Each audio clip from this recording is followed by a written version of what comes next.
আসসালামু আলাইকুম ওয়ারহমতুল্লাহি ওয়াবারাকাতুহু। প্রিয় দর্শক, শয়তান কেন এখনো পর্যন্ত মুসা আলাইহিস সালাতু ওয়াস সালামের লাশ এবং কবর খুঁজে বেড়াচ্ছে? চলুন আজকের এই ভিডিওটিতে বিস্তারিত জানা যাক ইনশাআল্লাহ। অবশ্যই শেষ পর্যন্ত ভিডিওটি দেখে যাবেন।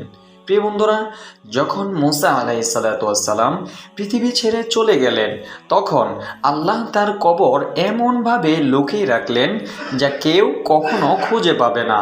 ফেরেশতারা নিজ হাতে তাকে এমন এক স্থানে কবর দিলেন যেখানে মানুষের চোখও পৌঁছাতে পারবে না, আর শয়তানের ধোঁকাও কাজ করবে না। কিন্তু শয়তান জানতো এই কবরের ভিতর এমন এক শক্তি লুকিয়ে আছে যা তাকে আবার স্বর্গে ফিরিয়ে নিতে পারে, বা অন্তত তার অনন্ত শাস্তি কিছুটা লঘব করতে পারে। তাই সে যুগ যুগ ধরে মুসার কবর খুঁজেই চলছে। প্রিয় বন্ধুরা, শয়তান তার জাদু দিয়ে বহু বুদ্ধিমান মানুষকে প্ররোচিত করেছে, বহু রাজাকে ধোঁকা দিয়েছে।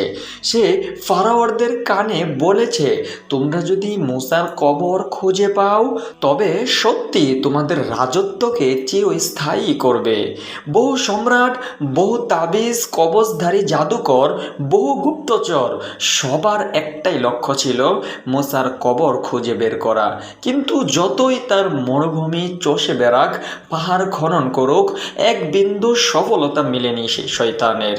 প্রিয় বন্ধুরা, হাজার বছর পর এক অন্ধকার রাতে শয়তান নিজের শক্তির শেষ সীমায় পৌঁছে একটি ভয়ঙ্কর জাদু প্রয়োগ করলো। সে পৃথিবীর গভীরে সময়ের অতলে প্রবেশ করলো, যাতে সে নিজ চোখে দেখতে পারে কোথায় মুসা আলাইহিস সালাতু ওয়াস সালামের কবর রাখা হয়েছে। সে দেখতে পেল এক রহস্যময় আলো যা পাহাড়ের ছায়ায় ঢাকা। সে ছুটে গেল সেই আলোর দিকে, হাত বাড়িয়ে দিল সেই আলোর দিকে। ঠিক তখনই আকাশ বিদীর্ণ করে এক বজ্রধ্বনি নেমে এলো। এক তীব্র উজ্জ্বল আলোয় শয়তান পিছনে ছিটকে পড়ে গেল।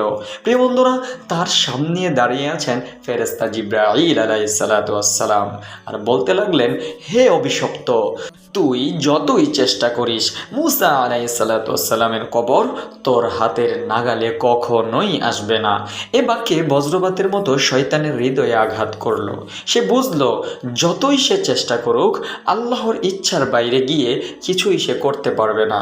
ক্রোধের রাগে হতাশায় সে এক বিকট চিৎকার দিয়ে অদৃশ্য হয়ে গেল।